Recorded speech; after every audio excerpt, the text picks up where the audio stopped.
We tried ourselves several times. It was extremely stressful. That was probably the biggest factor against us.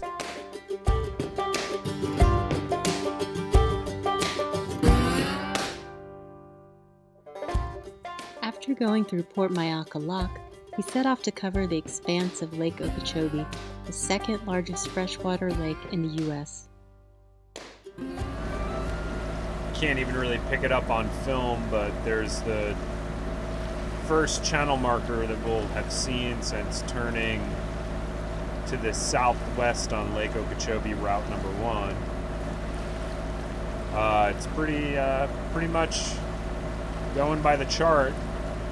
We've got a course of approximately 230 degrees magnetic and 220-ish degrees true.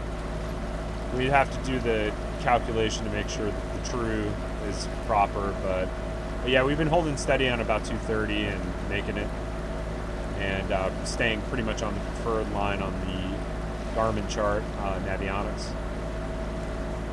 So yeah, it's pretty wide open.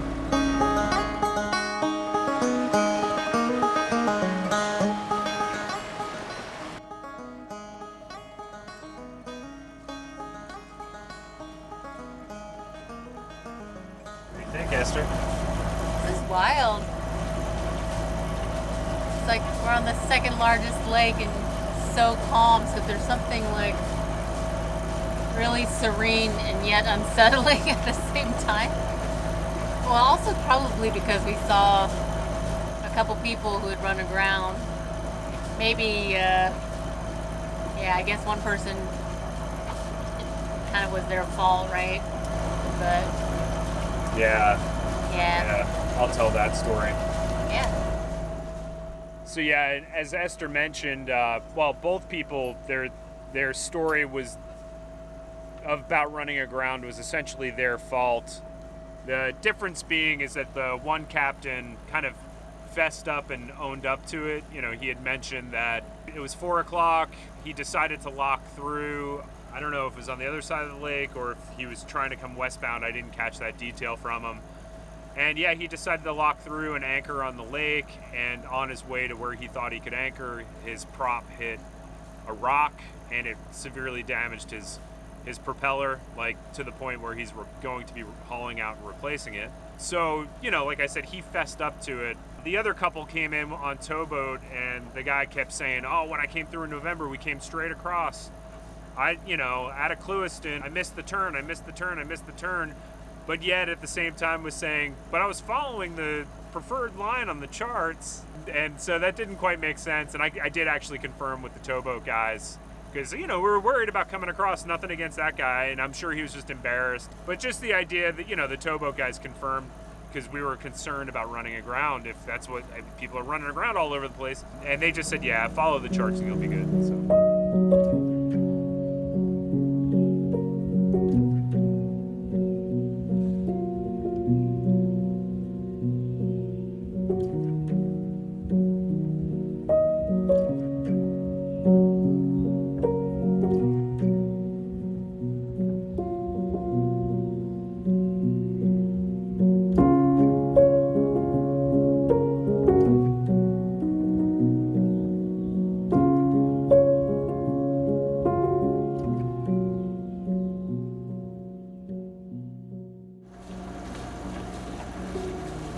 What kind of boat was that?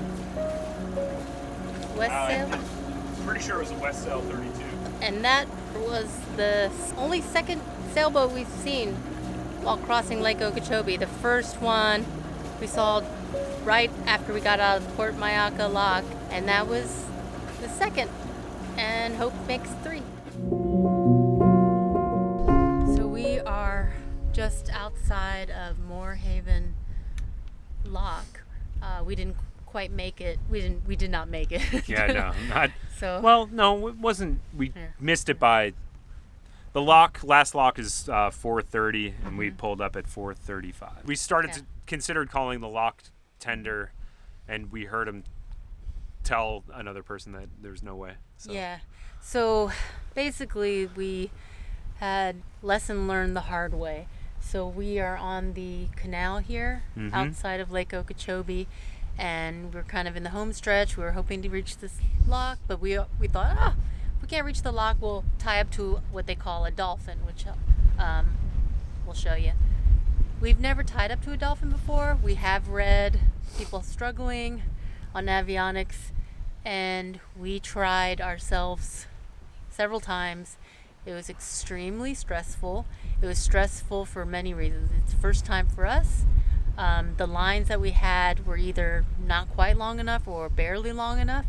And as it turned out, in the middle of it, the winds actually started picking up. So Right. then we had that working against us. I would say that was probably the biggest factor against us. Just when the winds picked up, we lost the ability to kind of slow everything to a dead stop to give ourselves time to figure out, like, well, is there another way to do this? Yeah. We talked about trying to tie off to one dolphin. I think we could have figured that out, especially in lighter winds, but yeah, I think the winds kicking up really worked against us. That added stress to both of us, and we could get one line on, and we just couldn't quite get it. So then we went up and down this channel several times trying to find an alternative. There were two potential anchorage areas, but they were iffy at best. One was probably not even legal, like the person was asked to move. Right. It's in the middle of the channel. It doesn't offer a lot of options beyond the dolphins, so we were really, and the sun setting, so time was of the essence. Right. So yeah. And, the lesson I think that we're taking away is that we really should have had a plan B and a plan C. And we barely had a plan B. Yeah, and we're usually pretty good about, preparing and doing our research. And I think we just got so caught up with getting stuff done at Indian Town Marina so we could set off that, we just thought, we read most things on avionics, it'll be good. So this is a really good lesson. It's like, don't underestimate a certain area that you're going to be traveling through via boat, especially a sailboat. And yeah, because I guess if you have a bow thruster and you've got other, an easier boat to handle, there is like an access canal. There used to be an old boat ramp that you could probably fit a decent sized boat in. I wouldn't say like a huge boat. It's very narrow, yeah. But it's very narrow, and I didn't trust getting our boat in there safely and then getting it out safely. Yeah, so what was the solution we ended up going with? So there's other people had noted that they've anchored right in front of the dam at Moorhaven. So you're out of the restricted zone and you're also out of the channel. Barely out of the restricted zone, yeah. And there's that sign right there. And the winds are going to keep us off of the one wall, and we've got plenty of room to swing on the other wall without swinging into the channel. And I will note too, I did check the weather this morning, and these winds are a lot higher than were forecasted. Yeah. There was the highest wind speeds I saw were 10 to 12 early, and then dying off, and these are 15 to 20. So yeah, so that's just preparing for that. Yeah. So we're in this just little spot in front of the dam. It's a pretty wide spot, but in terms of not being in the channel and getting in trouble or being in someone else's way, and then also they have a sign here saying restricted, no boats from here to the dam. So we're just outside that sign. Yeah. So really pushing it. And I think our only concern now is that there might be a countercurrent. We're fully stretched out on our road, so I don't think that that's going to be the case. But you never know when these winds die. So our solution was that we set a very, very small circumference on our anchor app, and we set the anchor to where our helm is. Yeah. Because I feel confident that we